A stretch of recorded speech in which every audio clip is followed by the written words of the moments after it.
Apparently, no line to meet the adventurer who was captured by Indians, got shot, and had to return to England for medical attention. John Smith. Excuse me, sir. My son wants to know if you're blonde Aladdin. No. I'm John Smith. Hey, would you like to meet my friend Miko, my silly raccoon? Oh, sure, Tyler. Look at the raccoon, sweetie. Hey, Miko, got a biscuit for you.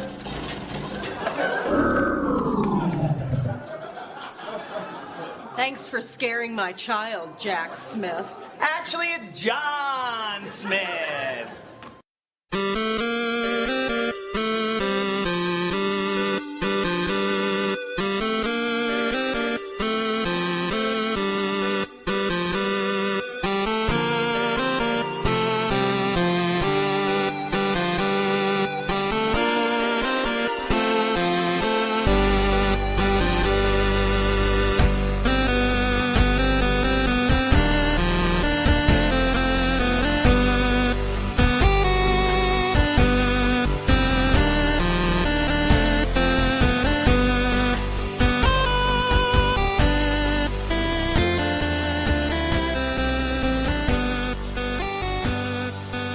Paradise to Geek Salad episode 261, part 1.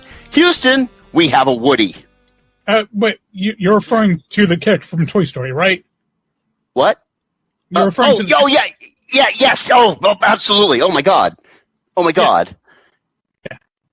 That's up. Oh, God. Okay.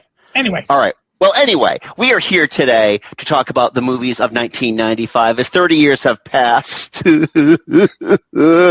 But as is tradition, we have some special guests, which is great because both Catherine and Joe could not make it to today's show, so they told us to carry on, blah, blah, blah, keep calm, carry on, yada, yada, yada, as we bring forth our 90s expert.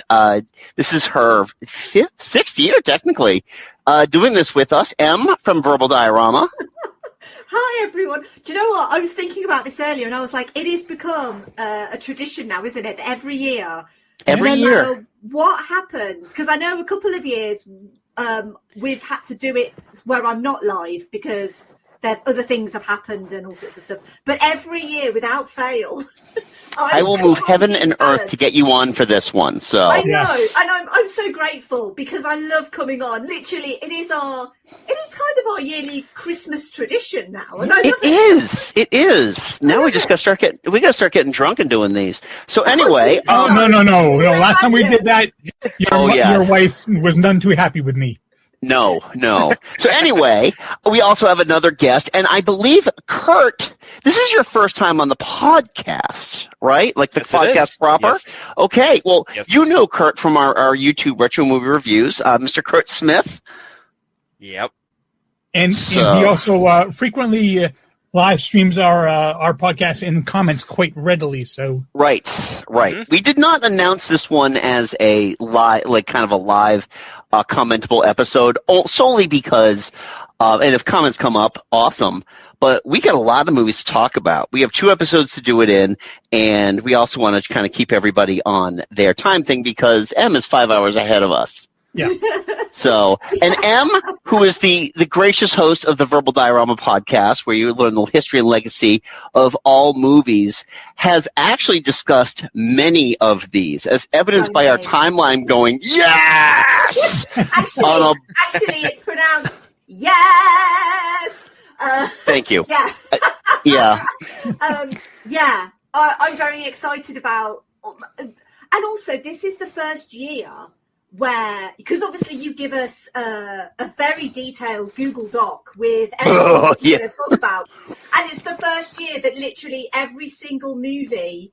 Oh, actually, no, the top 15 has changed. Yeah. That was my fault because Andy did the top 15, and then when I was adding my points, I was looking back at it. I was like, wait a second, Box Office Mojo has these as the top 15.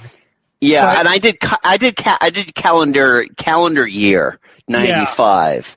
And so mine were off because there were some 94 movies in there, and also why it's evidence that certain movies grossed less because they were released later in the year. Yeah, like Mr. Holland's Opus was not on the list until we took the entire box office. Yes. And I was going to say, because I was really proud because this was the first time I'd seen every single one. But now that the list has changed, I haven't seen Mr. Holland's Opus. And you know what? We'll get to that. We'll get to my thoughts in just like 3 minutes on that one. But I have a question to ask everybody here. Okay. And we kind of set this up with Kurt. Kurt was like 4 years old in the year of 1995. So technically speaking, he wasn't using his own money. But I have to ask Mike and Em, in the year 1995, what was kind of the most humiliating or embarrassing movie you spent movie money for? Well, since I'll give you time to think, Em, because I already know mine. And Which that is Congo. Bingo, bango, bongo, please don't make me watch Congo. But Bruce Campbell. Oh my God. He can't save it. He's barely in the movie. Yeah. I saw that in the theater even just too. a cameo. Even with a cameo, it's still Bruce Campbell. So back in 1995, when I was more willing to give movies the benefit of the doubt, before a long thought, my thoughts were, well, it didn't suck, and then, Okay, so Mike brought up Congo, which is like, hey, it's from the author of Jurassic Park. Yeah, that's primarily why I went to see it, because I was kind of on a little bit of a Michael Crichton kick at the time, because I just read Jurassic Park and I saw the movie. So hey, wait, I read Congo. That was a pretty good book. Let's go see the movie. From the author of Coma. Yeah. So for me, and Mike thought he and I were going to have the same thing, but I can totally one up you. Destiny Turns on the Radio, starring Quentin Tarantino. I was such like a Tarantino head at the time. I thought this was going to be like this really like cool, cool road movie. I have no memory of it other than that he can be insufferable for long periods of time on screen. Yeah, I've heard from multiple sources that like Quentin Tarantino is a much better director than he is actor. Right, and he's barely in this movie that they gave him top billing for. It's mainly Dermot Mulroney. Was it Dermot Mulroney or whatever? So it's kind of like Samuel L. Jackson in Deep Blue Sea. Kinda, but even less so. Em, did you think of one? I can't remember. This is the thing. My memory is not brilliant anyway, and I was incredibly young. I wasn't as young as Kurt, but I I'm not going to say. A lady never says how old, but I was young. Of course. Yeah. And I'm trying to remember what movies I saw in the cinema because we didn't go. Because I lived in a very small town and we didn't have a cinema in our town. Okay. And like the nearest cinema was like in the city, like 20 miles away. So we had in our town it's a theatre, but it occasionally shows movies. Because obviously, so in the UK, we call theatres cinemas, just to let your listeners know. So a theatre in the UK is where you see like live productions, plays, musicals, that sort of thing. Panto, very British thing. All in a theatre. Oh, no, it isn't. Oh, yes, it is. Yay! But yeah, so your theatres we call cinemas. But we had the local cinema screen was at the local theatre. So they used to like put plays on and then they'd have a screen that they would like wind down and you could watch movies. They still do it. It's quite cute. Now we do have a proper cinema in our town. But I'm trying to remember whether because it would have either been Jumanji or Casper because I was that sort of age. Uh-huh.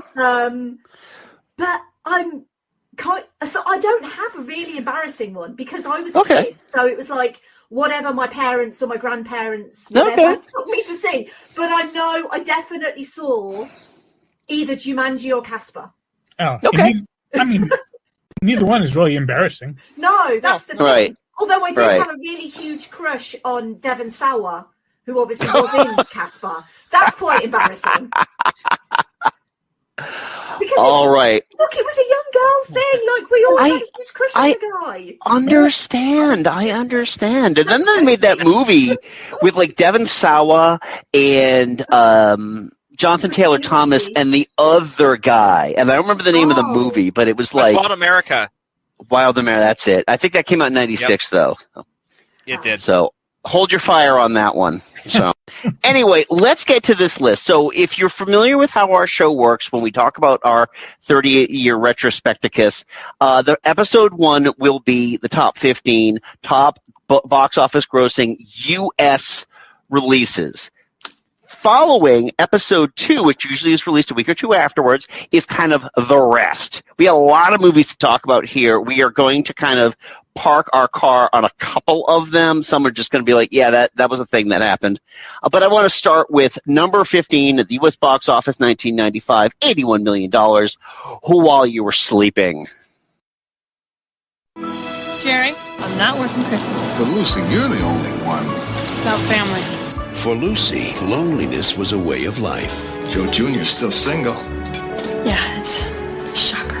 But the moment she saw Peter, she became a believer in love at first sight. He was perfect. Then fate stepped in.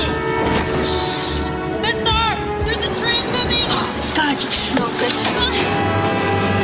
Now she's part of his life. He's in a coma. Oh, I was gonna marry him. Who's she? She's his fiancée. No. Peter's engaged. Part of his family. So glad he found you! You haven't met Jack yet. It's funny, my brother never mentioned you. I remember this movie being fine. It's cute. It's cute. Yeah, I've not seen it in a long time, but I remember it being cute. And Sandra For me, it takes place in Chicago. For me, it was like the next logical step for Sandra Bullock. You do Speed, now you do your rom-com. I mean, rom-com, she's done several. Since. Yeah. I mean, again, and maybe this is for 1996, but I actually paid movie money to see 2 If by Sea with her and Dennis Leary. So, again, rom-com. I had a lot of expendable cash back then. This isn't the one that she did with Ryan Reynolds, was it? No, that's the proposal. No. This is the one with Peter Gallagher, whose eyebrows have become sentient. And this is the brother in a coma, doesn't he? And then the other brother, Bill Pullman. Yes. Yes. And I know Peter Boyle is in it. I remember like this just being like a really sweet movie, and then like years later, the asshole side of my brain was like, she's conning these people. This isn't nice at all. This is actually pretty terrible what she's doing to these people, psychologically speaking. But then it's like, if you look at any like 90s rom-com, Yeah. it's always got these really kind of contrived ways to get people together, and it's like, that probably, if that happened in real life, she would be arrested. I was thinking the same thing. Like 90s rom-coms were problematic at best. Yeah. Oh man, yeah. I mean, nothing on 80s comedies. Like, I don't know if anyone's ever seen the College Humor thing about how they were going to prank their boss by pulling things from 80s movies. And it's like, when he gives this big speech, I'm going to hire a prostitute and she's going to suck his dick. It's like, that's sexual assault. Oh man, are all the movies like this? Well, what about Revenge of the Nerds? No. All right, let's move on then, because I know this is now M's sad blind spot on this top 15 list. It's about a guy called Mr. Holland, and it's about his opus. There you go. Yes, exactly, but not the Penguin. Oh. Yeah. Oh, I've got nothing to say then.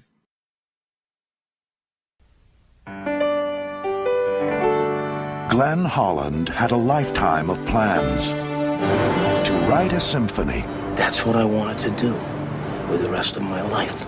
And to raise a family. Radio City Music Hall is proud to present Coltrane, Gershwin, Allen. But before he can fulfill his dreams, we should do nothing but compose music and become famous. he'll have to face the music.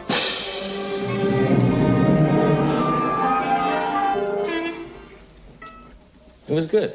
A teacher has two jobs. Nobody could teach these children. Fill young minds with knowledge. You're telling me that you cannot teach a willing kid to bang a drum?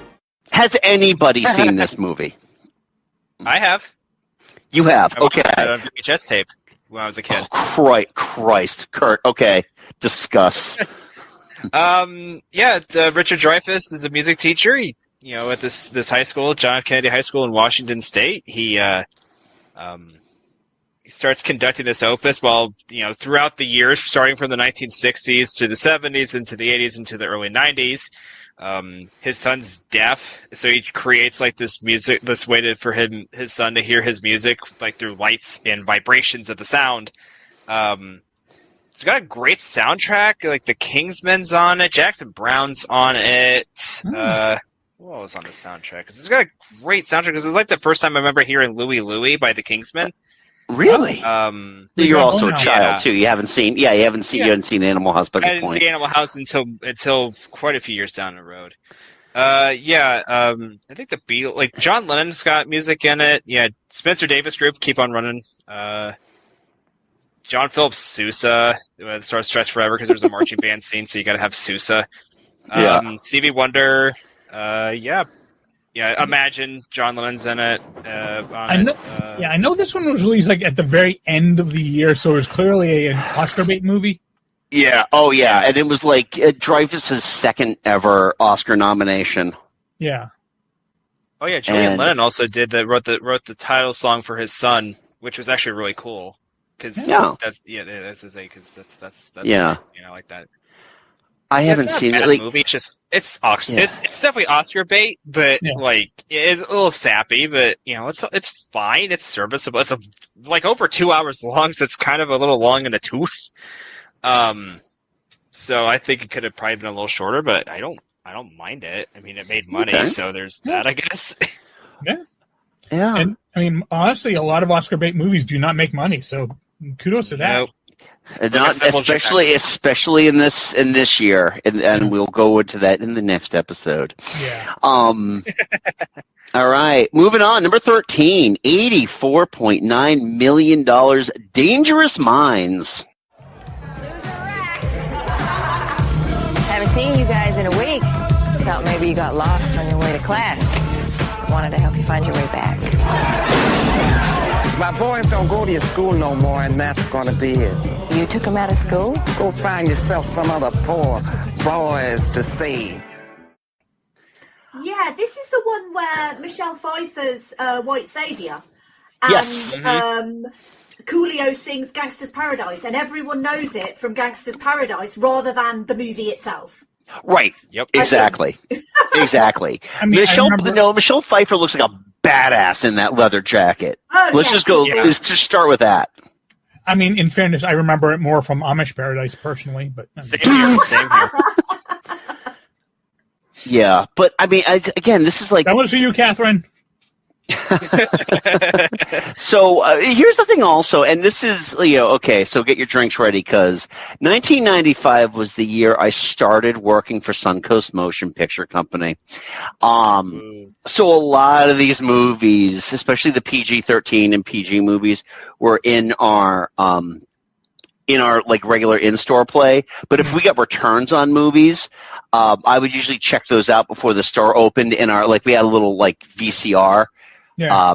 Like a TV combo in our office. So if a movie came back, returned, it was opened, I would just pop it in and do that while I was opening the store. And like stuff like Dangerous Minds was one of those movies. It's like, okay, well, I got 2 hours to kill. I'll just sit and watch this. But I have no memory of it. It's been probably 29 years since I've watched this movie.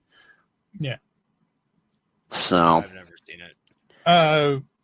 White person goes to inner city school and teaches them how to. Yeah, I know. It's like I know that it's the white savior stuff, but it's yeah. I mean, in the 90s, at least they ventured off, and it's not a white man. Yeah. It's a white woman, and it's Michelle Pfeiffer, and I'm always happy to see Michelle Pfeiffer and stuff. Absolutely. Still better than The Blind Side. Yeah. The bar is not very high for that right there. I know it's not, but it's still it's a fact. Yeah. No, exactly. You are right. You are correct. Yeah. So, all right, well, I'm going to move on to number 12 for the year, $88.2 million, and a movie that our good friend Steve Day, who I will be interjecting with throughout the 2 episodes, says Waterworld is an underrated movie, but I feel like it would have been better if baseball was important to the plot.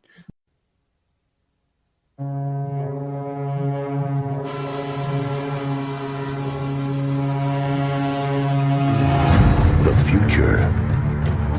The polar ice caps have melted, and the Earth lies beneath a watery grave. Those who survived have adapted to a new world. What did you see out there in your 15 lunars?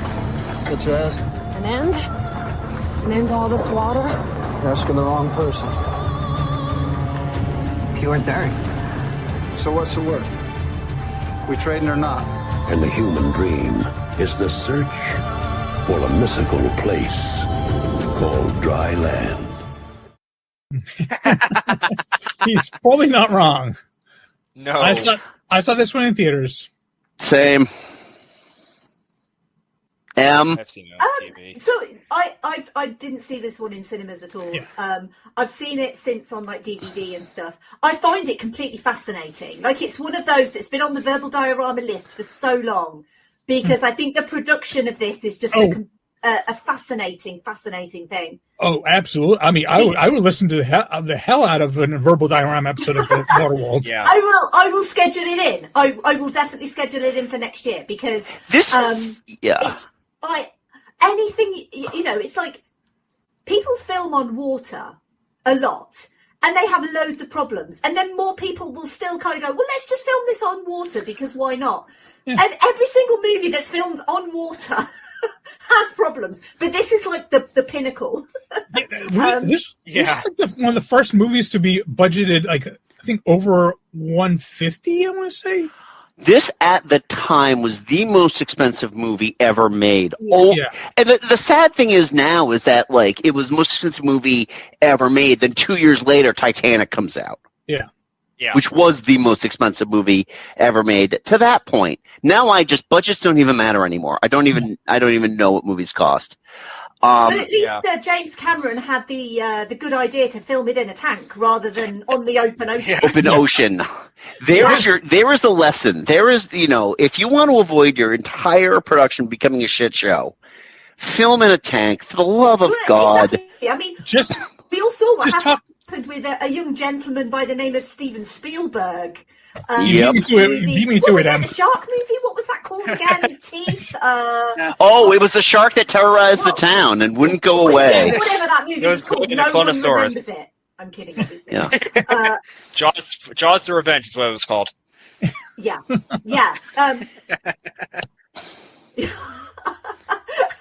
I love Jaws. God but damn it, Kurt.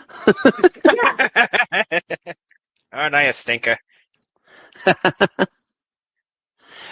Oh boy. Okay, yeah. So I guess we really don't have much to say about this other than, like, I remember when this movie came out. It was one of the first movies I ever read articles about where they were like, all of this is improbable. And the amount of time it takes for a human being to evolve gills, that all of that gasoline would have been unusable. Yeah. The only thing I have to say is that the stage show at the Universal theme park is a lot better than the movie was. A lot shorter, too. For that. Oh, well, God. Yeah. And this destroyed the friendship between Kevin Costner and Kevin Reynolds. I remember that. Yeah. That was like the big takeaway here. Because, I mean, we all think, yes, this is... I think if you were to just ask people who had like a passing familiarity with movies who directed Waterworld, they would all say Kevin Costner. Mm-hmm. And they would only be half right. Yeah. Didn't he direct The Postman, though? The audio commentary that's essentially, I'm sorry. I'm sorry. Phil I'm sorry. good, wasn't it? Made people believe again. I only give the Postman credit because it has Tom Petty as the mayor or the governor or the president or whatever the hell he was for one scene, and it's the coolest damn scene ever because it's Tom Petty. I have never seen The Postman. I don't intend to see The Postman. Another movie that, strangely, I have never seen. Number 11, $91.3 million. Crimson Tide. As you no doubt heard, my XO has appendicitis. Your name was at the top of the list. Well, that's good to know, sir. It was a short list.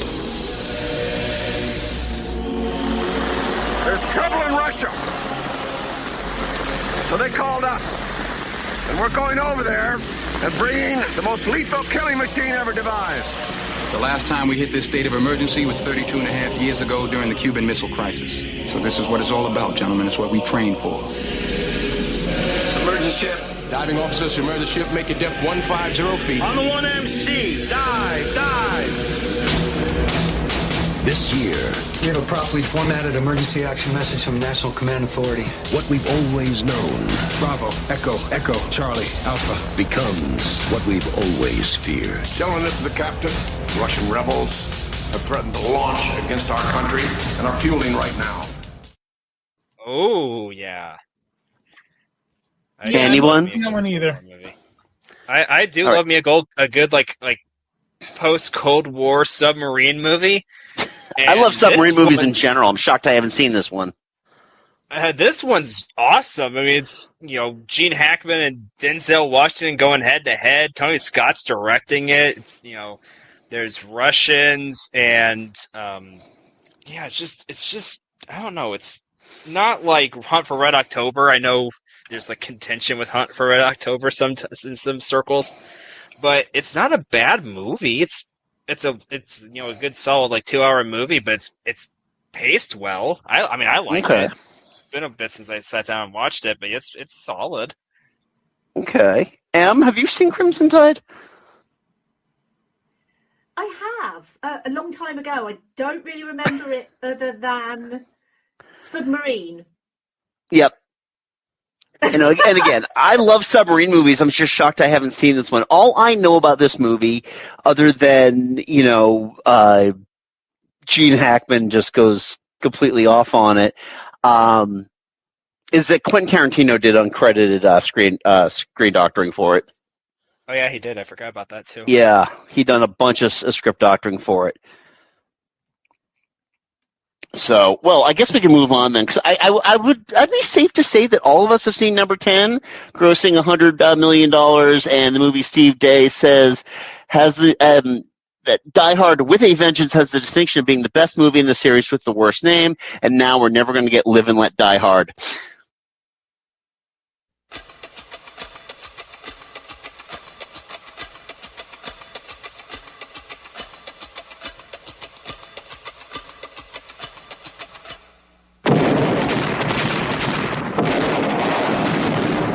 In the hands of a mastermind of terror. I want to play a game with Lieutenant McLean. What kind of game? Simon Says. The path to revenge leads straight to John McClane. If we don't do it, this guy says he's going to blow up another public place. Why me? What has it got to do with me? I have no idea. He just said it had to be you. It's nice to be needed. Simon Says. Get to the payphone in Wall Street Station by 10:20, or the number 3 train and its passengers vaporize. I'm not jumping through hoops for some psycho. That's a white man with white problems. You deal with it. Oh, that's a shame. Yeah, that's a good title. I like that. That is a much better title than Die Hard with a Vengeance. I don't mind the title. I think it's a better title than like Die Hard number. Like you got Die Hard, then Die Hard 2, which Die Harder. Die Harder, yeah. Die Harder. They had to make up a word for that one. Not really, but it just doesn't make any sense. I think it depends, because in the UK it's just called Die Hard 2. Oh, we don't okay. Get Die Harder. We're not allowed to die harder here in the UK. We're just like, no, no, you're not. Well, with your better gun laws, with your better firearms laws, of course. Everything's better over there. The BBFC would never allow it. Exactly. You're not allowed to die. It's like, Yeah, but Live and Let Die Hard is a great title. But I don't want to see another Die Hard, because Die Hard's one of those franchises that's just been like literally like pulled apart. Like the first movie's great, and this movie's great. Die Hard 2 is fine.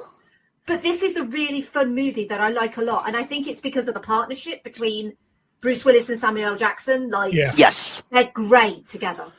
Yeah. I think that, their pairing was great. It was great capitalization on getting Samuel L. Jackson. You know, Samuel L. Jackson was getting quality screen time after Pulp Fiction.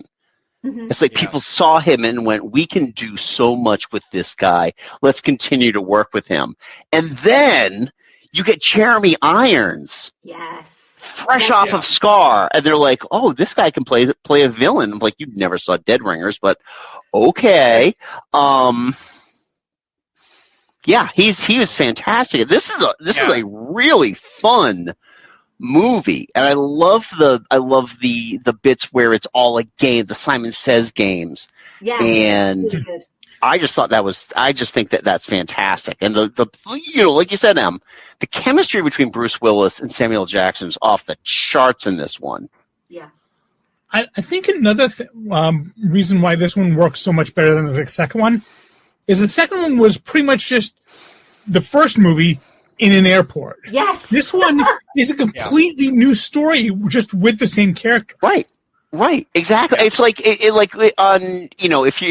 screenwriter, I believe Stephen D'Souza, is sitting in front of his 1990 computer and he's like, how do I start Die Hard 2?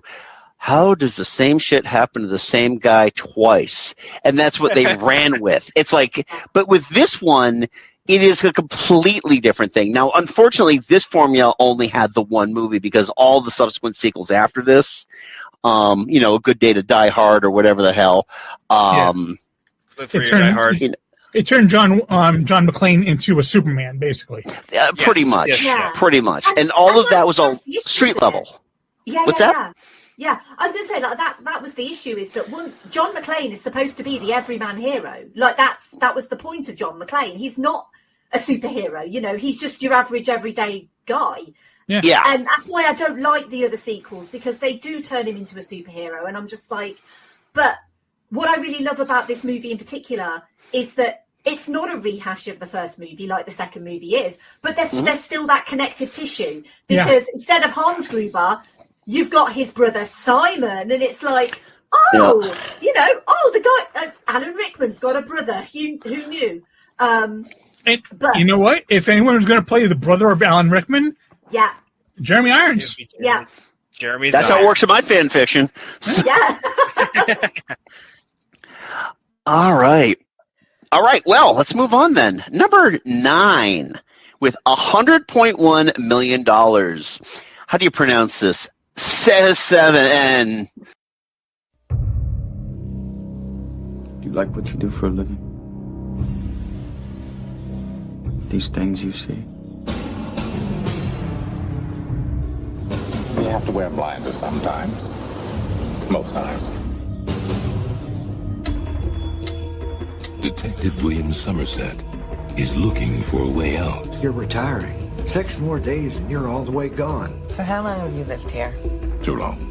Detective David Mills is looking for a way in. We'll be spending every waking hour together from now until the time I leave. I'll show you who your friends and enemies are. Look, I've worked homicide 5 years. Not here. Now, Ladies and gentlemen, we have ourselves a homicide. they're caught in a game. No fingerprints and no witnesses of any kind. Nope. About the only thing we know about that guy right now is he's totally insane. Where the price of sin is death. There are 7 deadly sins. Gluttony, You're going to come take a look at this. greed, No one touches anything. sloth, wrath, pride, lust, and envy. 7. You can expect 5 more of these. Man, 4 stick. Yeah. All right. I saw this in the theater, and at the time was completely blown away by it. Yeah. I've never seen this, nor do I have any plans to ever see it, because I know exactly what's in it. Interesting. Love the hell out of this movie. how about you, Em? What are your just off the top of your head, and not the head in the box? It was in the box. So this is actually scheduled for next year on the podcast already. Because I'm like, okay. I gotta do 7, like, or sets. Seven, or how Seven.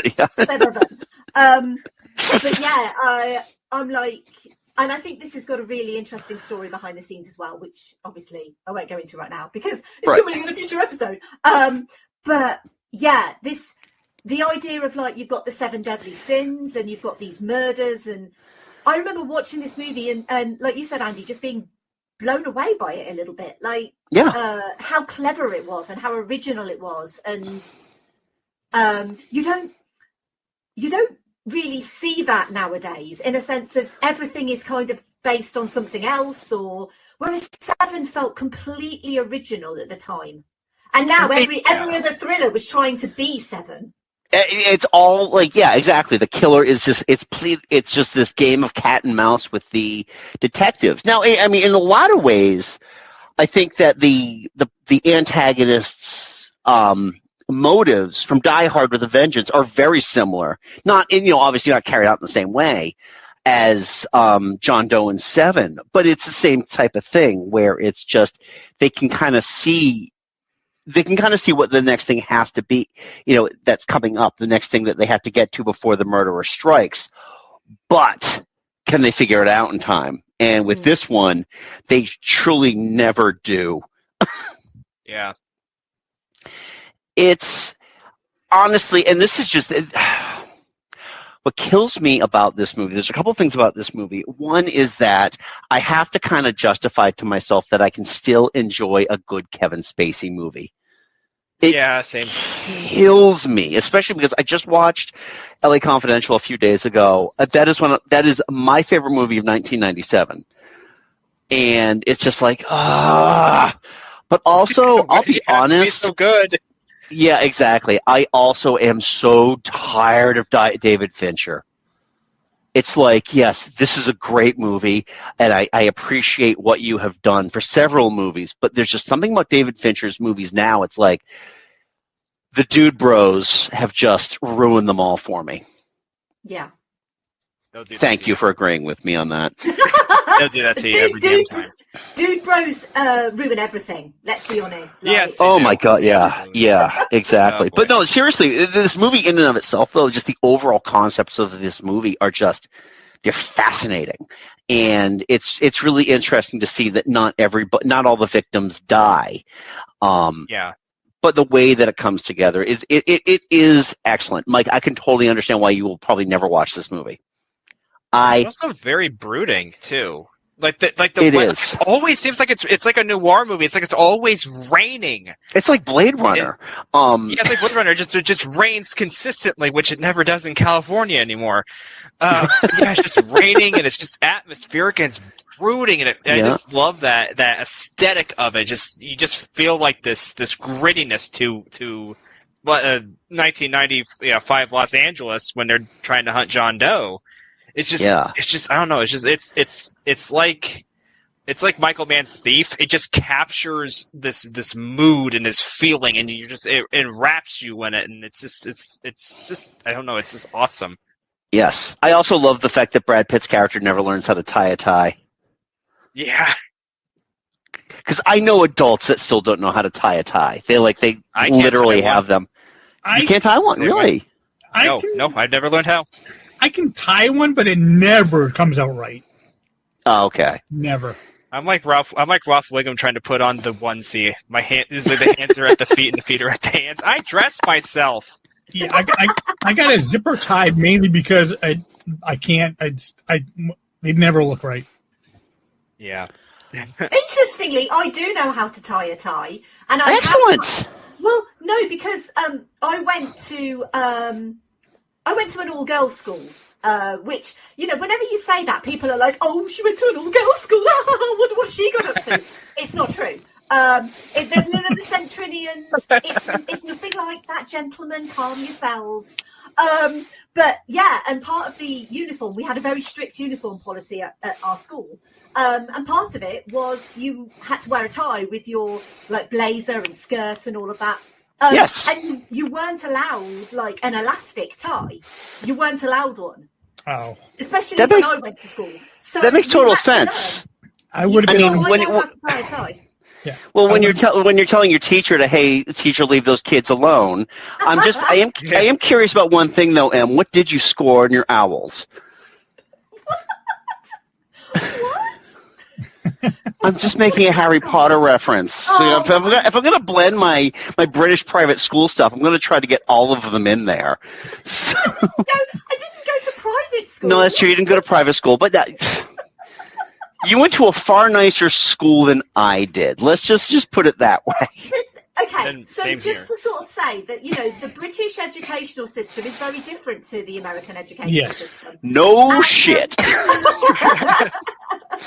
But what education system? I'm from Indiana, damn it. There is no education system.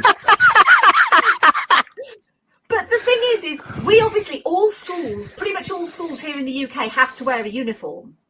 Yes. And different schools have different uniforms. So, like, one school will have, like, one that's based on red. One school will have one based on blue. Like, ours was based on blue. So we had a blue jumper, blue skirt, blue blazer, like that sort of thing. And a grey and blue tie. And that was, like, our uniform. But other schools had, like, different colours. But we used to watch, or at least I did, so many American teen shows like Saved by the Bell and all of that, where everyone wore regular clothes to school. And so to us, like, American kids had it so much better because they got to wear their own clothes to school.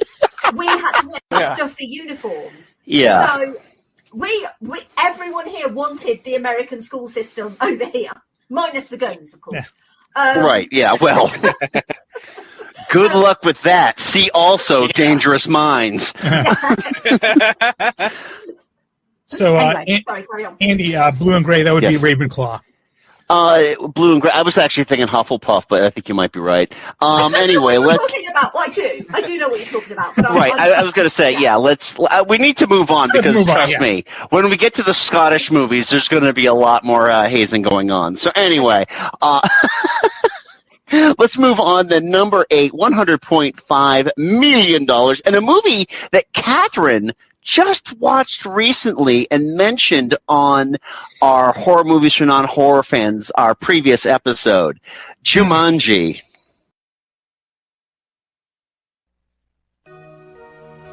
I'm glad you decided to buy this place.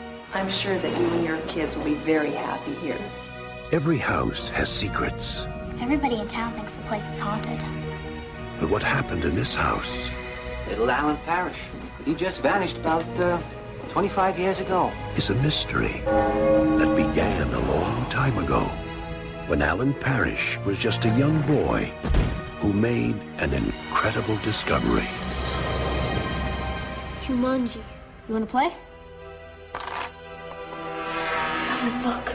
In the jungle, you must wait until the dice read 5 or 8. What's happening here?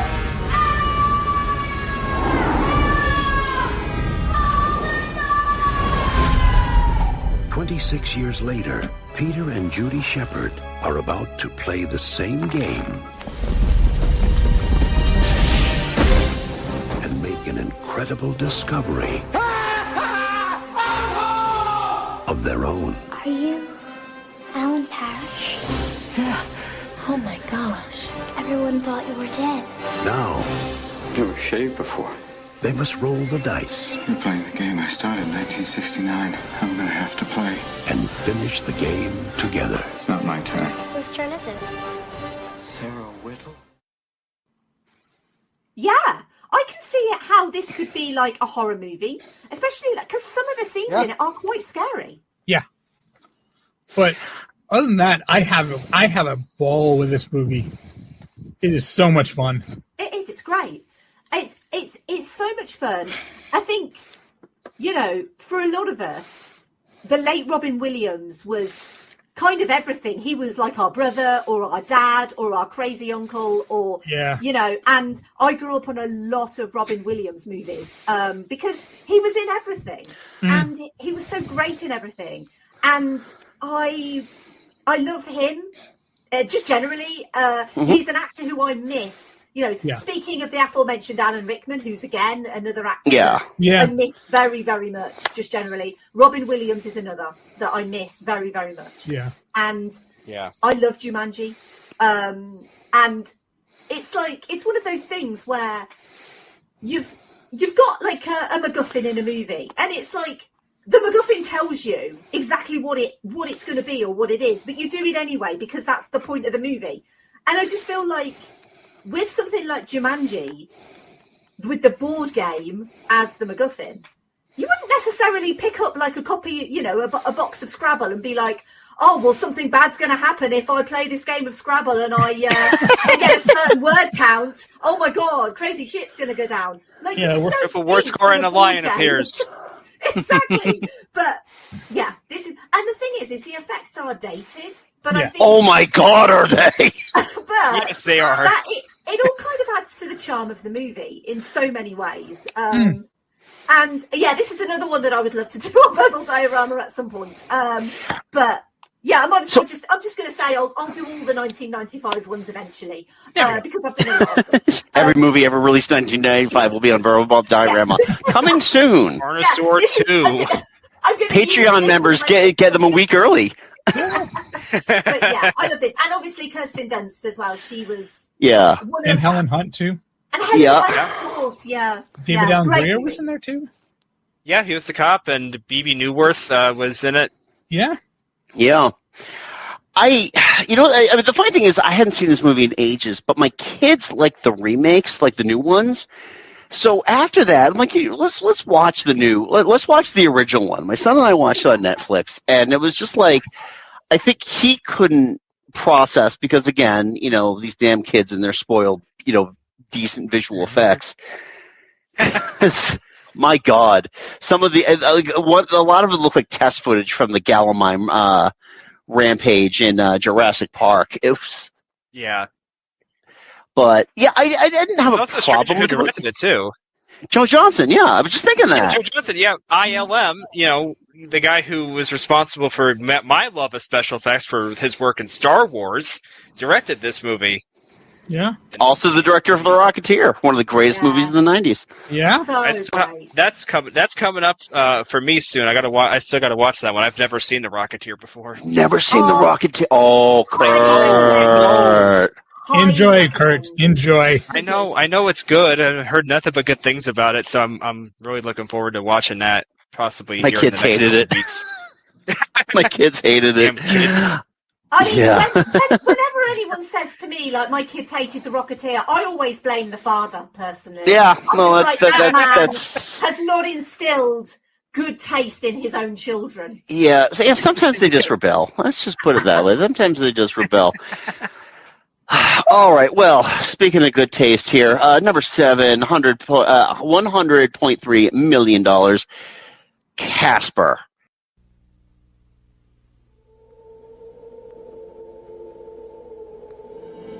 For 100 years, he has wandered the halls of Whipstaff Manor. Wow. Waiting for someone. There's a girl on my bed. Yes. Hi. Casper. Can you go invisible? That one's easy. Now, life at Whipstaff Manor. Can I keep you? Will never be the same. Cool. Ghosts can't hurt you. Get bone bag! Don't come near me, you spiteful spook.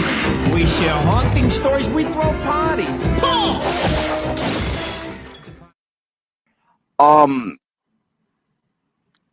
Has anybody watched this movie since 1995 at all? Bits of it.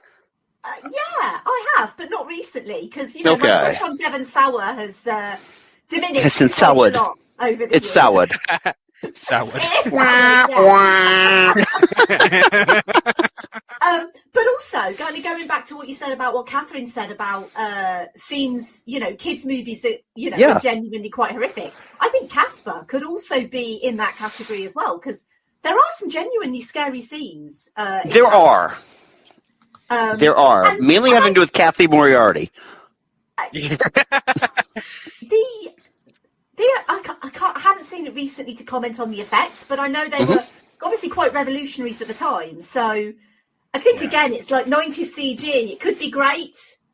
It might not be. Usually they lean towards might not be. But I'll be interested to watch it again, I think, to see what it's like now. But yeah, I feel like it's like, if you don't know what the characters looked like before they died,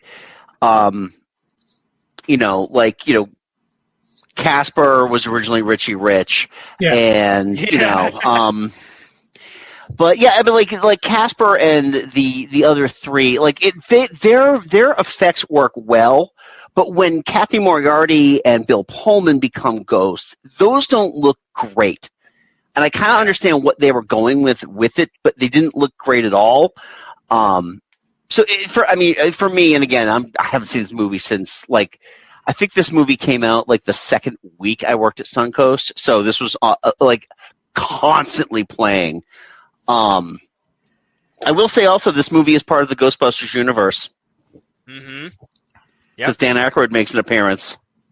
Also, this movie I remember was the first time I ever remember seeing Father Guido Sarducci, Dan Novello. Yep. From his SNL character, this chain smoking, find the Pope in the pizza. Oh God, I love. Yeah. It's not a very, very.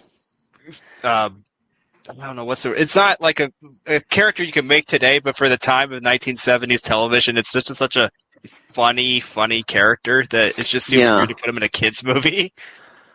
I think it's just a bonus for their parents who grew up watching Saturday Night Live, and hey, I know him.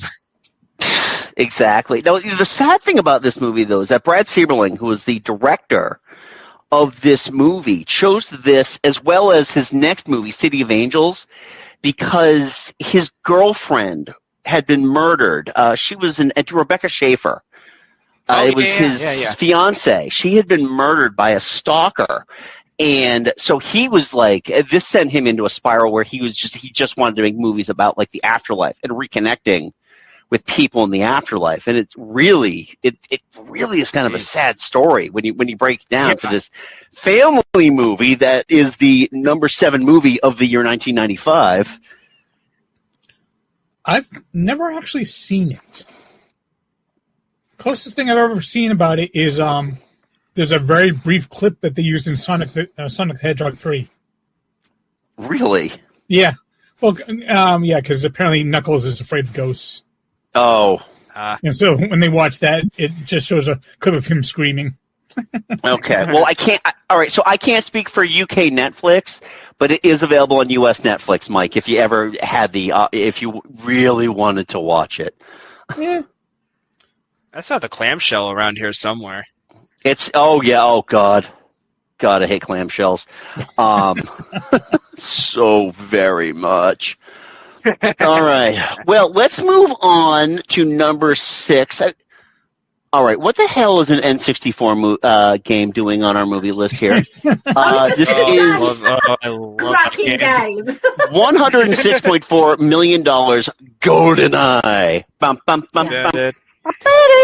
Still to this day, my favorite James Bond movie.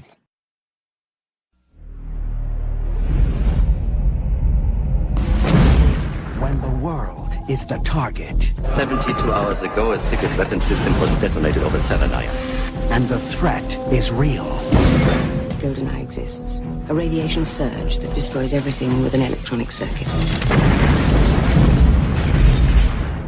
You can still depend on one man. I want you to find GoldenEye. 3. Find who took it. 2. And stop it. 1.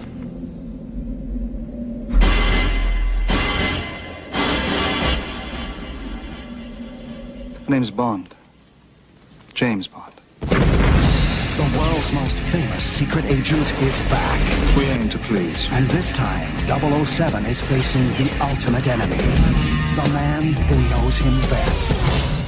Hello, James. What an unpleasant surprise. 006. What's the matter? No pithy comeback? He was your friend, and now he's your enemy, and you will kill him.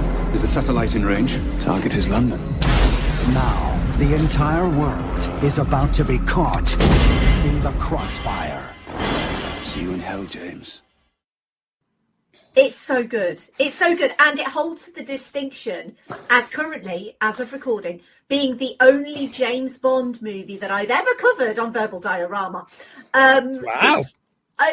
There's obviously a lot of them, and I've never gone back to any others. I have spoken about Die Another Day on another podcast. Oh, yeah. You don't need to. Ew. and I'm weirdly fond of Die Another Day. Weirdly fond. But for a sexist, misogynist dinosaur and a relic of the Cold War, this is kind of pretty much the best.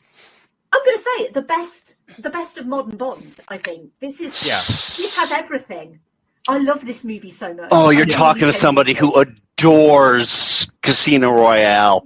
I love Casino Royale.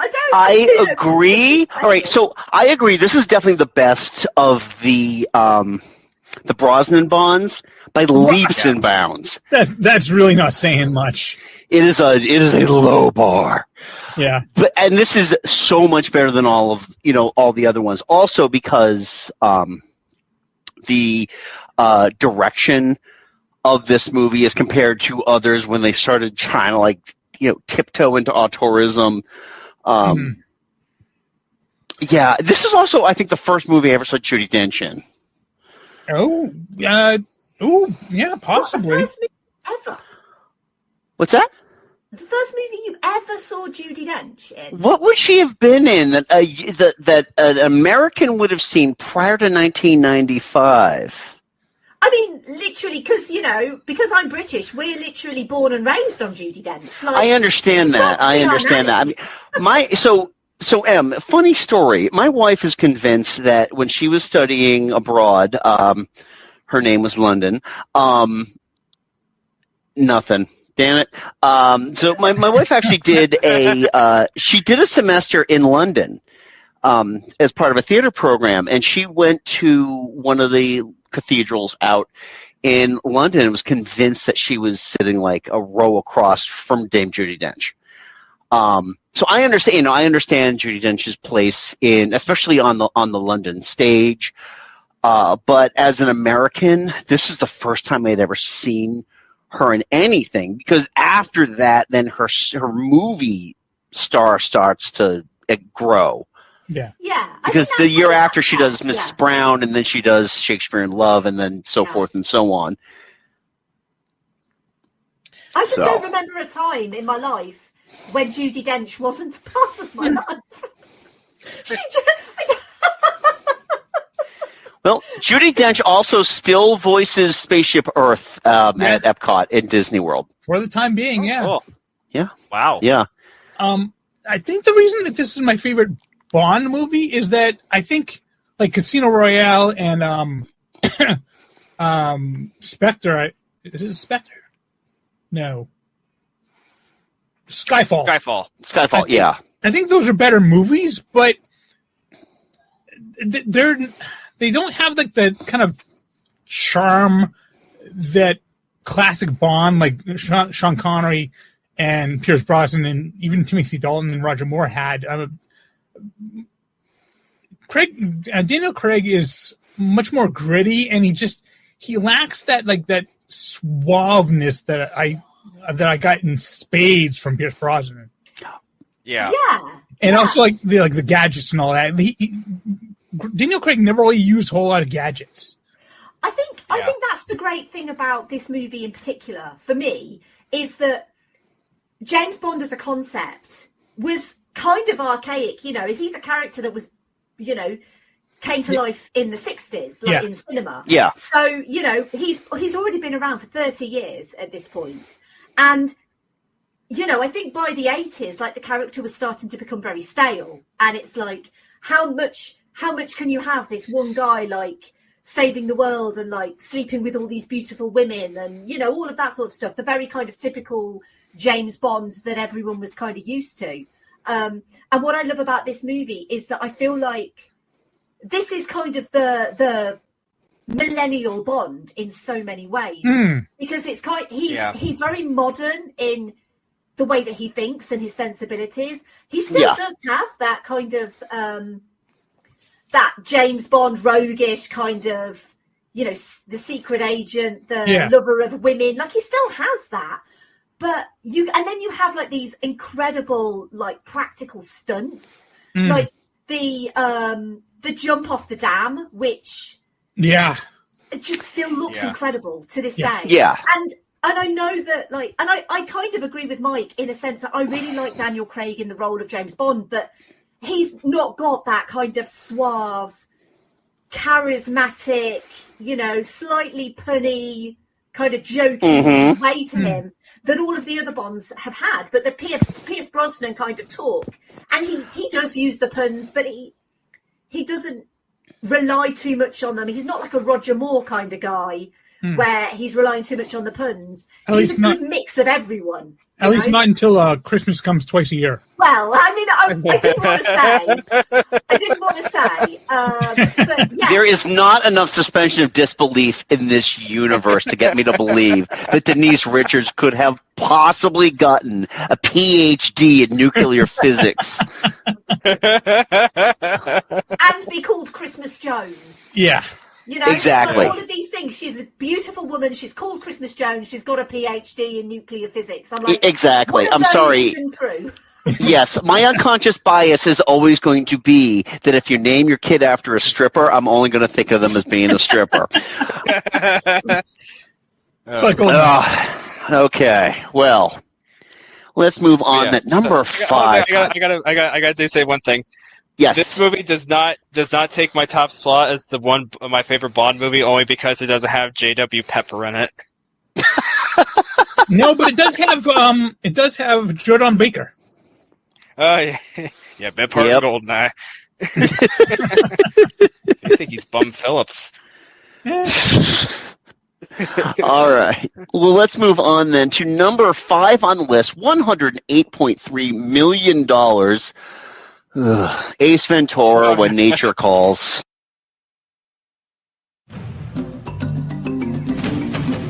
In the deepest jungles of Africa, 2 tribes will fight a savage war unless a sacred animal god is found. So they're sending for the only man who can help.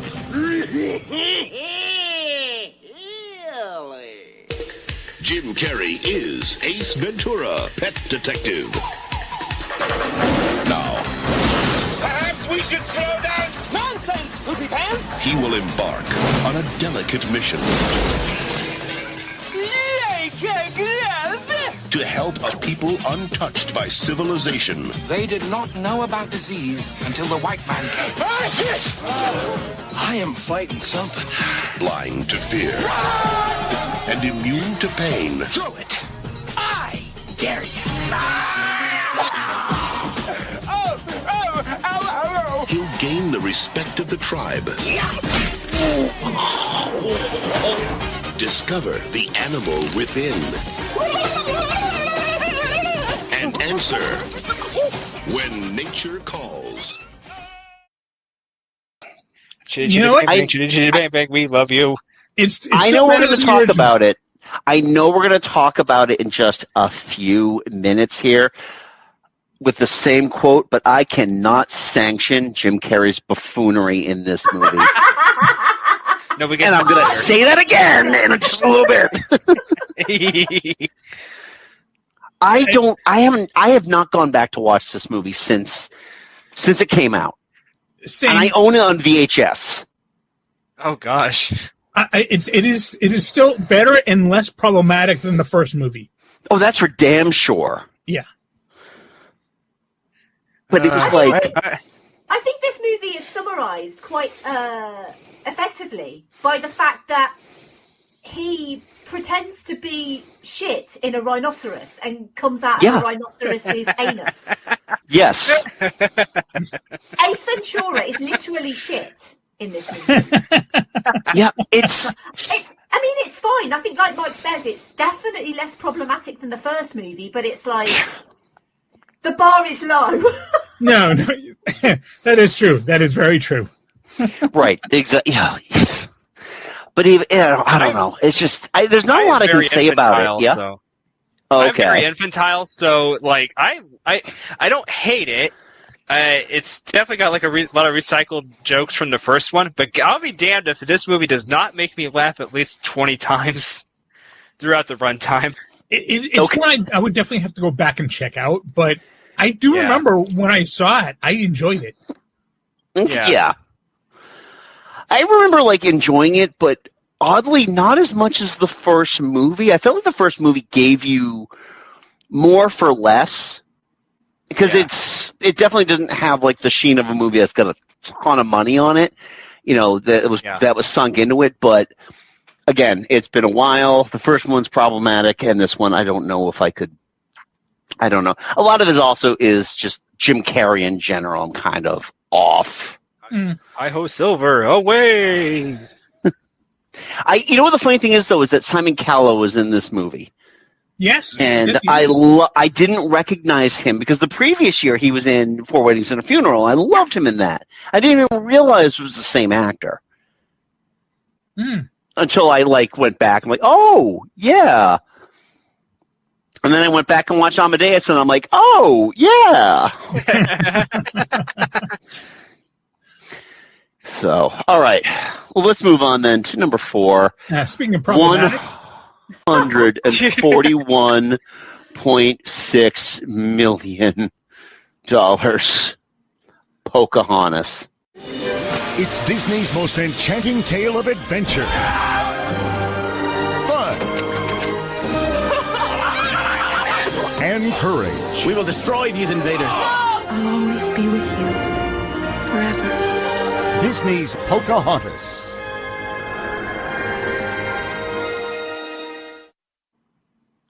I mean, this is interesting, and this is kind of where I've not done this on the podcast yet, but I find this quite fascinating in that Disney obviously had this history of adapting fairy tales. Yes. Your classic Cinderellas, your Snow Whites, your Sleeping Beauties, and then someone at Disney had the idea of adapting a story about a Native American princess, but she's not really a princess, is she? She's a Disney princess, but she's not a princess. Yeah. But then basically not only whitewashing the whole thing and romanticizing the whole thing and making it all this classic love story between a Native American girl and this British man who sweeps her off her feet and is, let's be honest, the real John Smith was probably a total dickhead because he was a fucking colonizer and he came across to colonize these people. But Disney are like, oh, but if he's blonde and handsome and she's all beautiful and willowy and she loves the trees and she loves the animals and this would be amazing. This would be the greatest love story of our time. And it has not aged well. And the real milk, everybody. The real Pocahontas was 12 or 13, I think. I know. She was just a kid. Right. Well, hey, not according to Meghan R. Kelly, so it's...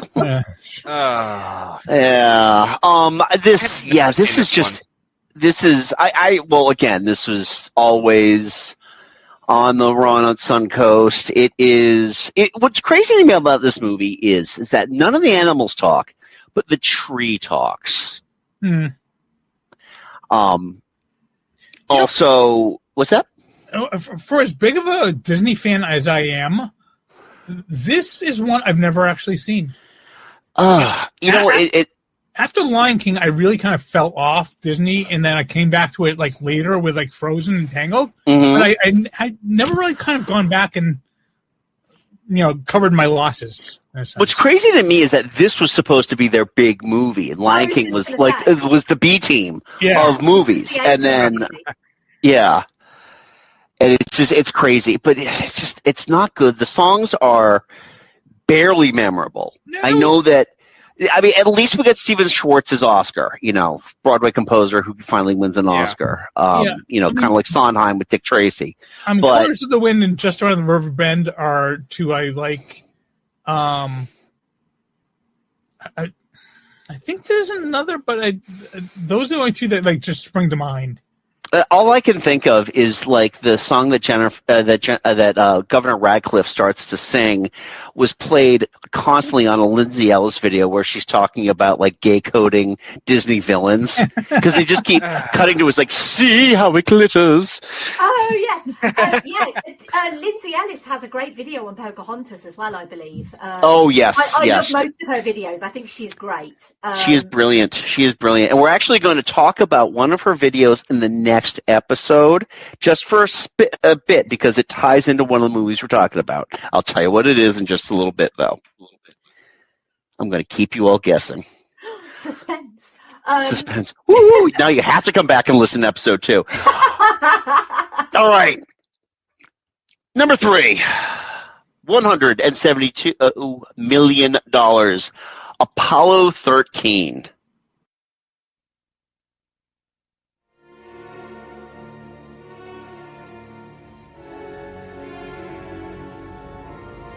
On the 13th minute of the 13th hour,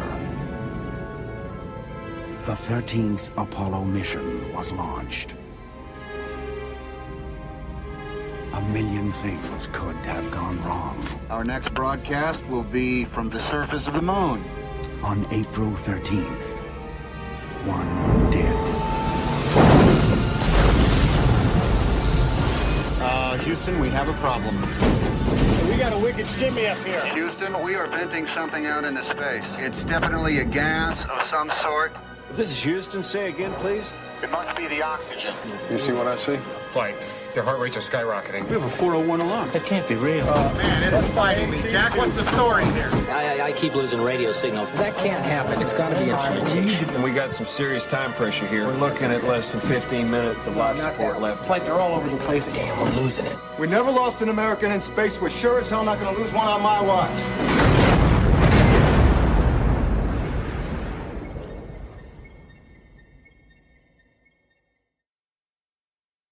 Love it. In terms of overall, especially for for awards bait movies, this was the best movie of the year.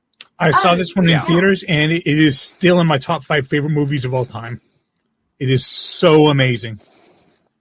I actually rewatched this recently. I think it was last year, and I haven't seen it for a long time. And it just blew me away of how great it was. And so people always recite the memorable line, and it's like, okay, it's got a memorable line because, it's not, I don't believe it's the actual line from history. I think they got it wrong. It's close. It's close. It's the Luke, I am your father of real life historical lines. Yes, it is. But every single performance is just so spot on. Yeah. And there's so much genuine tension, even though that they make it back. There's still so much tension. Is that, are they going to make? I know it's weird, isn't it? It's like, but are they going to make it back? And I just think, the direction, Ron Howard. I genuinely think it is one of the most perfect movies of the year, definitely. Yeah. Mike and I covered this earlier this year, rather, because when we do our Oscar year, we usually cover Best Pictures. This year, we did what we consider to be the Best Picture runner-up, and this was the movie that we considered to be the runner-up. And it's criminal that Ron Howard wasn't even nominated for Best Director for this movie, because there's a lot of technical aspects that he would have to helm. That it made no sense. The performances in this movie are great, especially the astronauts. I know a lot of people want to put a lot of gravitas on what Ed Harris was doing, what Kathleen Quinlan was doing, but realistically speaking, the 3 core actors and Gary Sinise, they just came together. Yeah. And they did a fantastic job. I mean, the effects works still holds up. When they using the CG for the launch of the rocket and just the amount of work they did to do all those, like all those turns in the vomit comet. Yep. Just like for just a few seconds of footage each turn, and it's just the amount of work. The amount of work that they put into this movie alone should have had it win. Yeah, the set designing in this is just amazing. They did a really good job of doing Mission Control, recreating Mission Control like the way it looked at in 1969, 1970, 1971. That right down to just like the computer monitors they would be using to monitor all the instrumentation on the space in the capsule and the rockets and everything. It's like, plus we have Clint Howard in there. Yeah, right. Well, exactly. I'll tell you straight up too. Because back in I used to smoke in 1995, and it was like, I walked out of this movie like, I need a cigarette right now. Everybody in this movie is like triple threading. It's like because these people live in an era where you're smoking 5 packs of cigarettes and eating nothing but red meat and drinking whiskey just for lunch, and they all live to their 90s. Yeah. Yeah. Yes, it's aspirin that causes autism, so don't worry about it. Yeah, exactly. Yeah, whatever. But yeah, everything about this movie is fantastic. The James Horner score, Mike. I know, Mike. This is one of your favorite scores ever. It really is. I mean, yeah. And I love going back and watching reaction videos to this, especially for people that have no idea what actually happened. Yeah, because they're even more on the edge of their seat during that final 3-4 minutes of blackout. Yeah. Both my kids have watched this movie and they both loved it. Yeah. So that's how I kind of gauge some of these historical things. I mean, and you've redeemed yourself as a father now, because we of course, yeah, about your children, but now you've redeemed yourself as a father. All right. Thank you, Em. No, I've got that. I've got that endorsement under my belt now. All right. Well, number 2. Anyway, speaking of perfect movies, number 2. All right, with $184 million and a movie that Steve Day says Batman Forever is a better movie than Batman Returns. There's no joke. I just want to make you and your friends cry. I agree, Steve.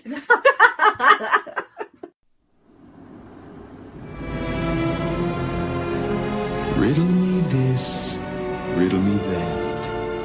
Who's afraid of the big black in an uncertain world, in a chaotic time, justice wears a mask.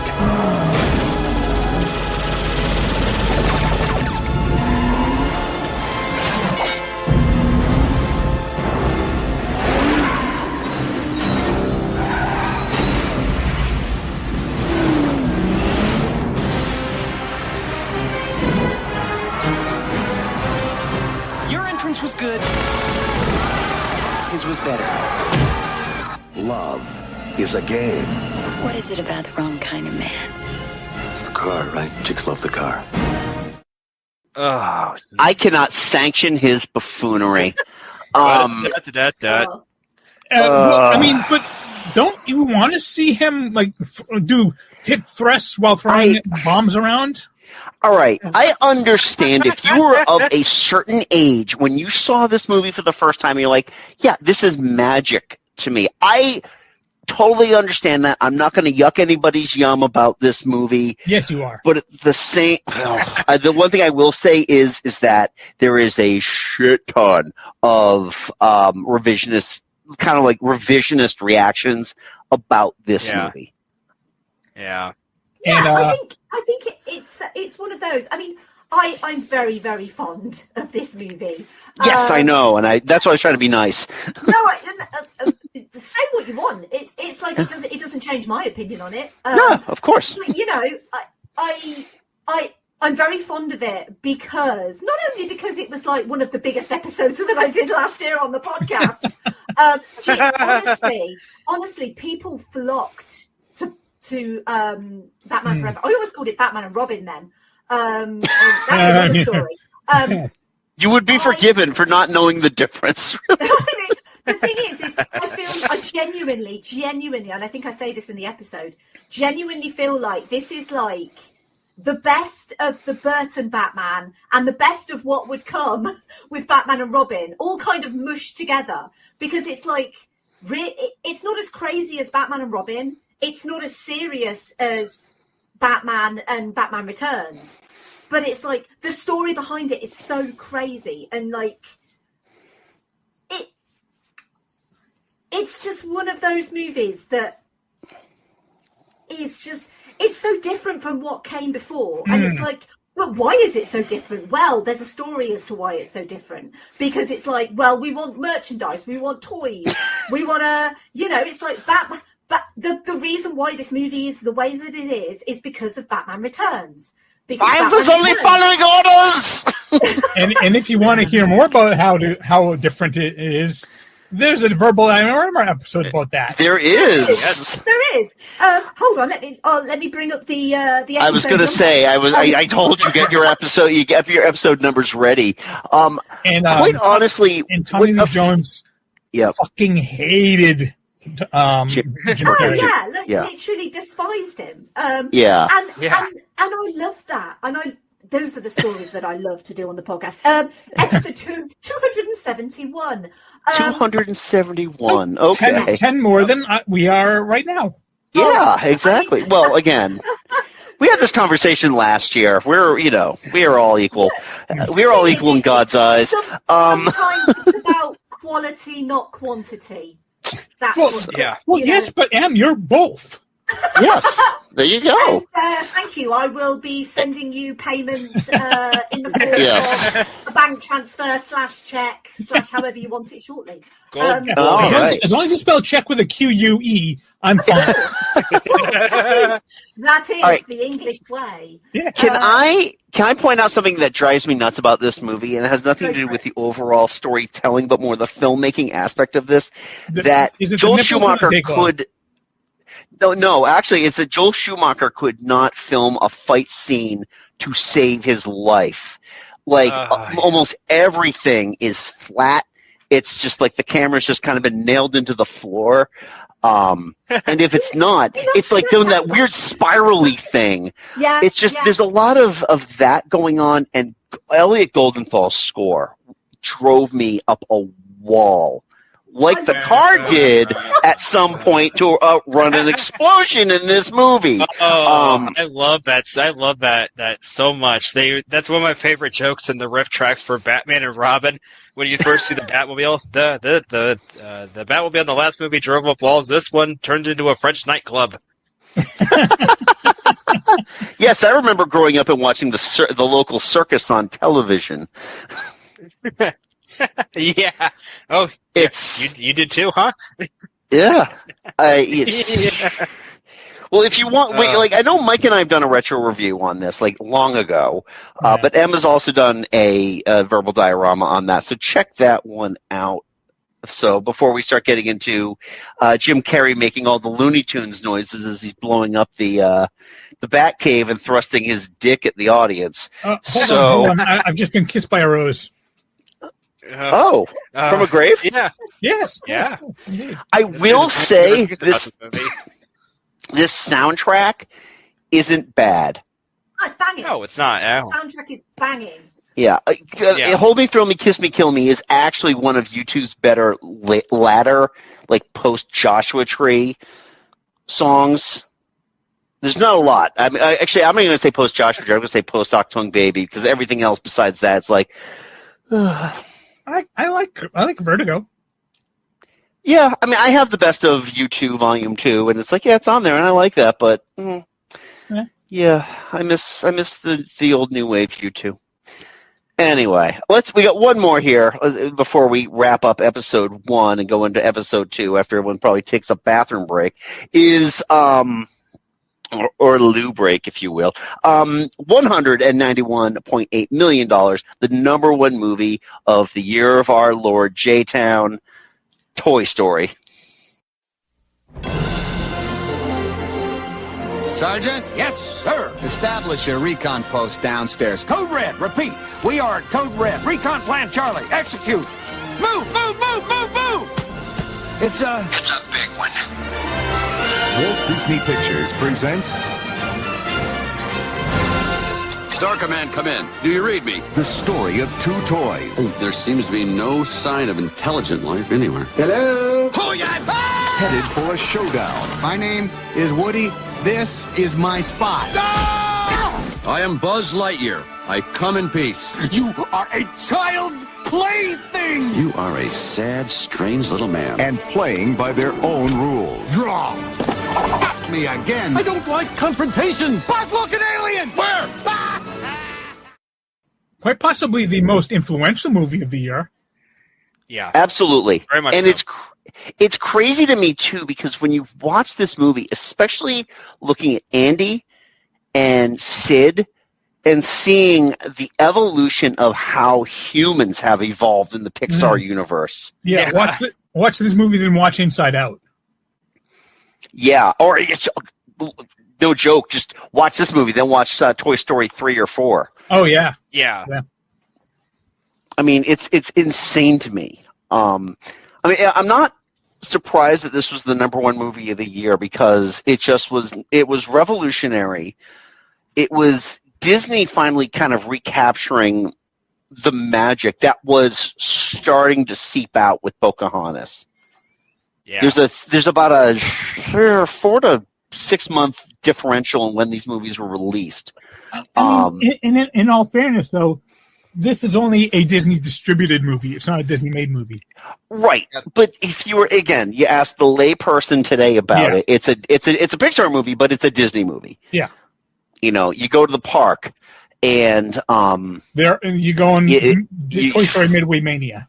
Yeah, exactly. Or, you know, I can never go to the Toy Story Land at Hollywood Studios because if my wife yells out, "Oh, here comes Andy," that they all have to stop doing that. Actually, they stopped doing that because a whole bunch of assholes found out about that. Like, "Hey, it's Andy."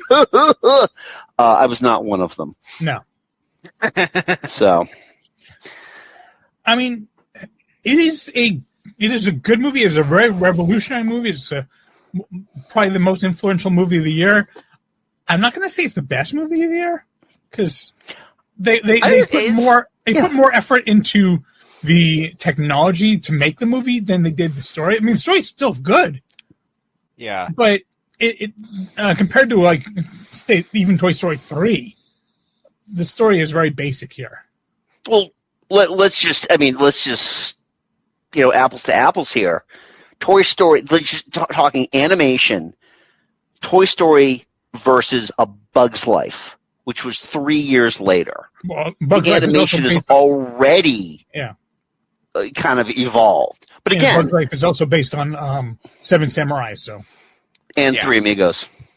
Yes, it is. My little buttercup, sweetest smile. There's something about Toy Story. Again, this movie it's delightful to find chemistry between voice actors, and Tom Hanks and Tim Allen have that in spades in this movie. I think more so than their relationship with anybody else. Like, it's great to have Don Rickles in this movie, which is also weird that Don Rickles was in 2 movies this year. We'll get to the next one in episode 2. Mm-hmm. You know, Jim Varney, they have that great, Ratzenberger, they all have that great chemistry as side characters. Yeah. But this movie, Sean. And but it's just this whole movie, lives or dies on Tom Hanks and Tim Allen, and I think it succeeds. Yeah. And you've been notoriously quiet about this.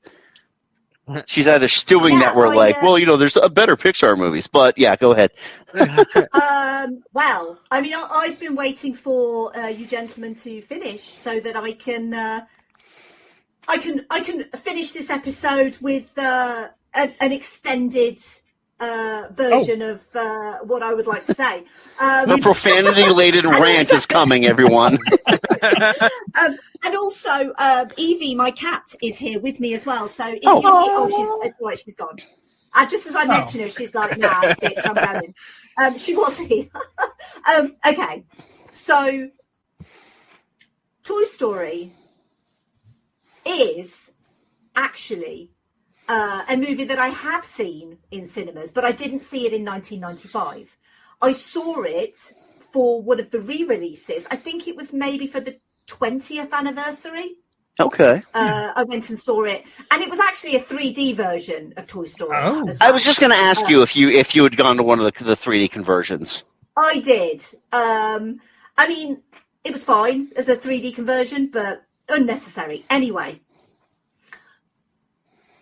the reason why I love Toy Story isn't necessarily because it's a great story, because obviously, as Mike said, the story is fairly basic.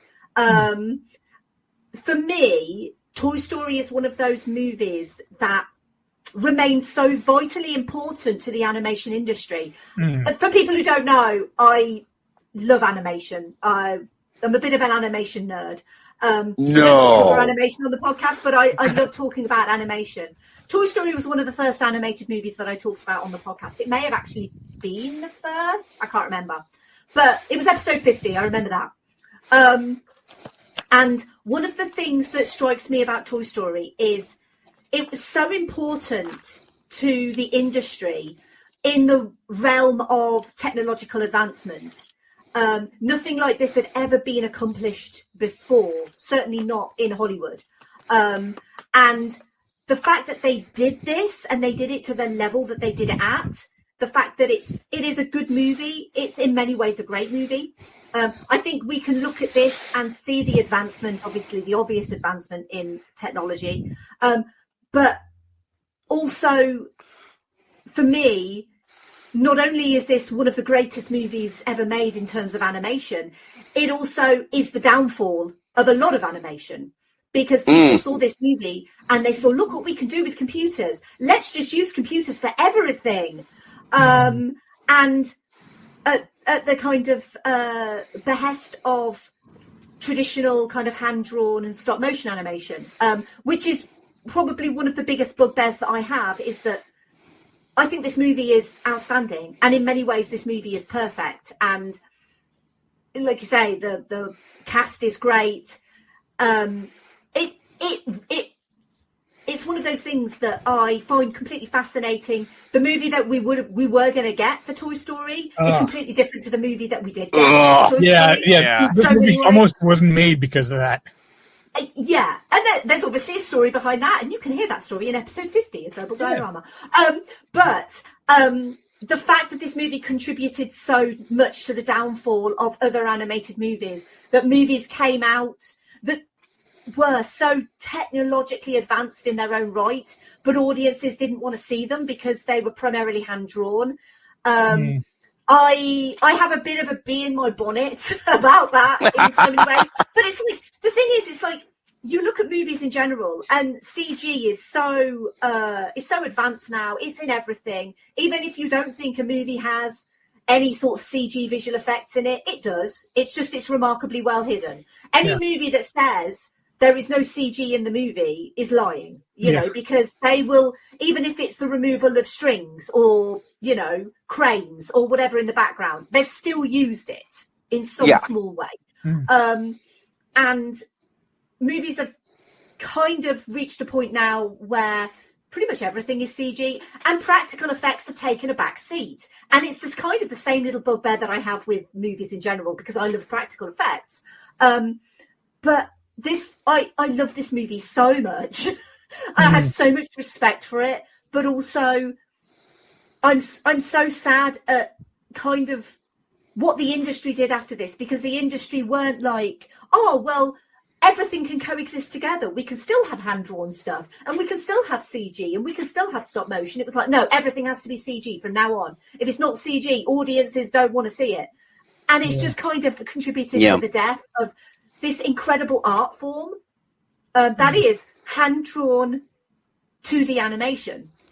Right. And we see it with, obviously Pixar has always been CG, but we see it again, like going forward with Disney, into DreamWorks, you know, all of that. DreamWorks had stuff like The Prince of Egypt, which beautiful movie, hand-drawn. It had CG bits in it because it had to. Yeah. Because it was like, had to have that kind of, it had to enhance certain scenes, and it's beautiful. The parting of the sea in The Prince of Egypt is one of the most beautiful scenes in any movie ever. But it's like, ask anyone if they've seen The Prince of Egypt, and they're like, what's The Prince of Egypt? And it's like, ask anyone if they've seen Toy Story. Oh yeah, I love Toy Story, and that's the only thing I wanted to. It's not really a rant, although it kind of is. But I love this movie. But also, this movie changed animation for the better and also for the worst. And that's it. I'm off my soapbox now. All right. We could blame George Lucas for most things in this, and we could blame George Lucas for the Pixar computer because it was him who unleashed this upon us. Yeah. And because Hollywood never learns the right lessons. Rarely Nope, exactly. the right lessons. George Lucas has never learned our wrong lessons.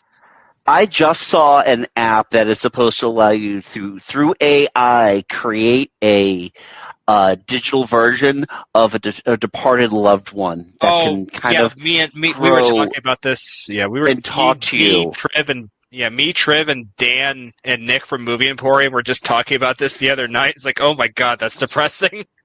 Hey, do you remember that? You remember that book, Pet Cemetery, where they said never bring back things that dead is better? We just did Pet Cemetery. Yeah, hey, it was just have come back and say sometimes dead is better.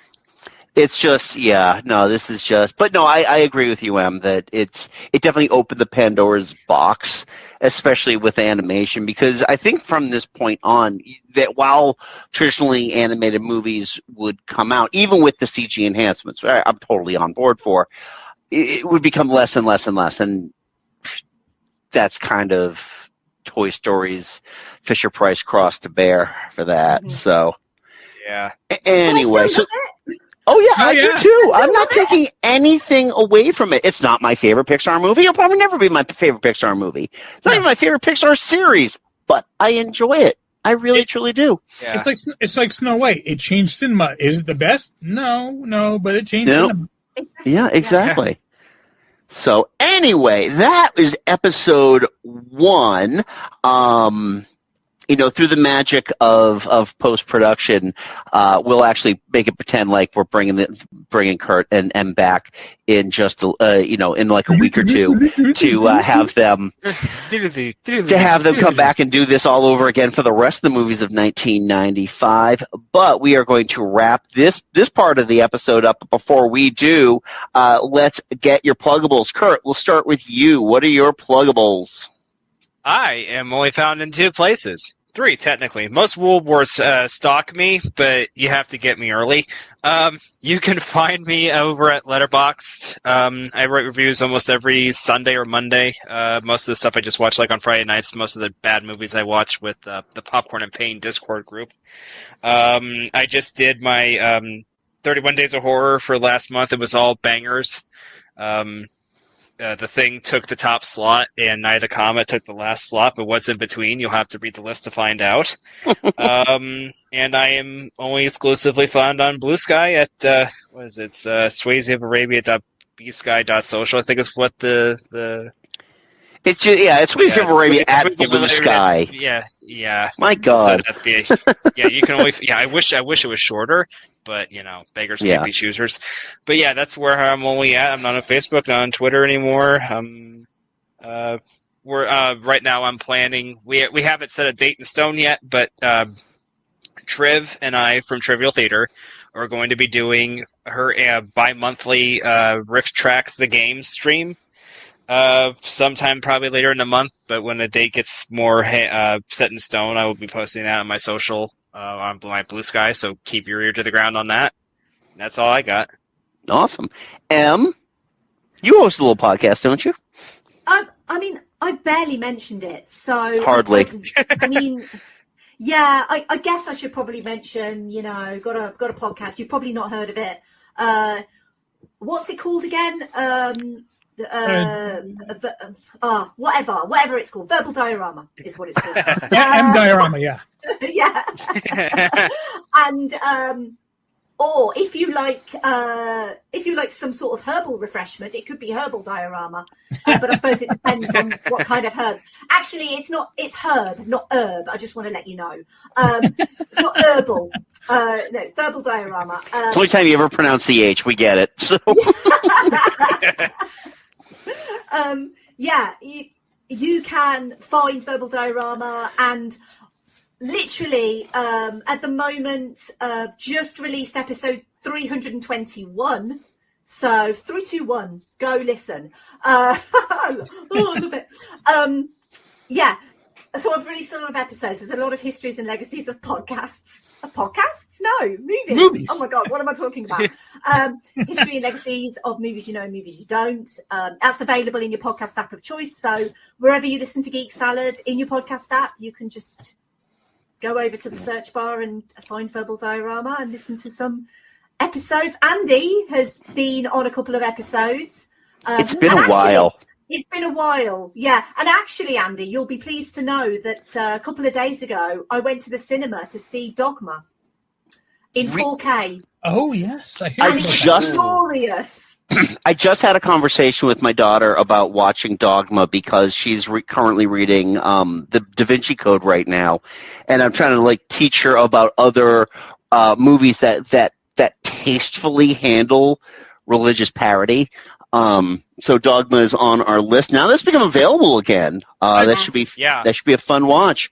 Yeah, I'm looking forward to that. And Blu-ray. Yeah. It's fully remastered and everything, and it looks beautiful. So yeah, I was very pleased that we got to saw that. What's wrong with my voice? I can't speak. We got to see that. Me and my friend. I know not. No, we were going to go see the Running Man, the new Running Man, and then my friend was like, "Oh, did you know Dogma's out for one day only?" And I was like, "We're going to see Dogma." Yeah, exactly. So hand in face. Yep, I got it. So yeah, if you want to find Verbal Diorama, I'm on some socials, not Twitter because it's a hellhole, but on all the others at Verbal Diorama, and talk to me about movies. I mean, I'm still waiting for the invite to the episode that we do in 2029, because I think that will be probably my favourite episode that I ever do with you guys. Let's be honest, because there's a certain movie that comes out in 1999 that I love more than anything. That's not Dogma, but obviously then we can talk about Dogma. But yeah. No, I can't think of which one that could possibly be. I'm blank on that one too. Yeah. Okay. Well, let's wait until 2029. Well, yeah. You wait 4 more years. We'll figure it out by then. Yeah. All right. Awesome. And as for Mike and I, obviously we're here at Geek Salad. You can check us out wherever you get your podcasts if you're not doing that already. We also offer our live feed on YouTube at Geek Salad Podcast. Weekly, Mike and I do our retro movie reviews, so you can check those out there.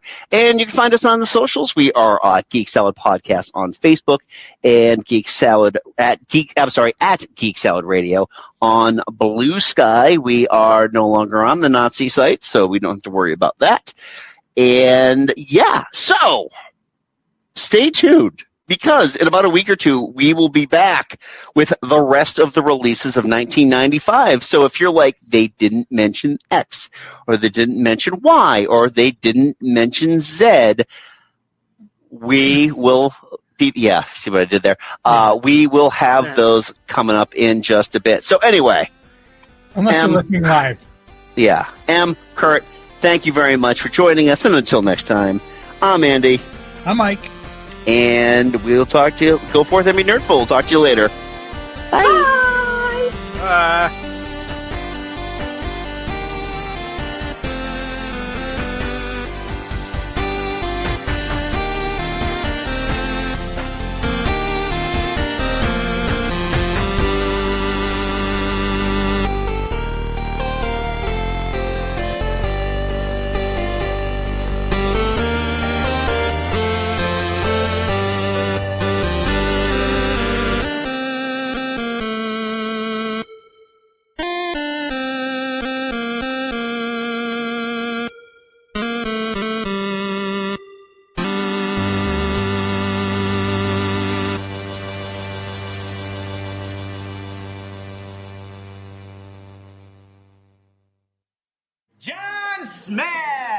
From Disney's Pocahontas, voiced by actor Mel Gibson. Come on, man, that's not gonna help.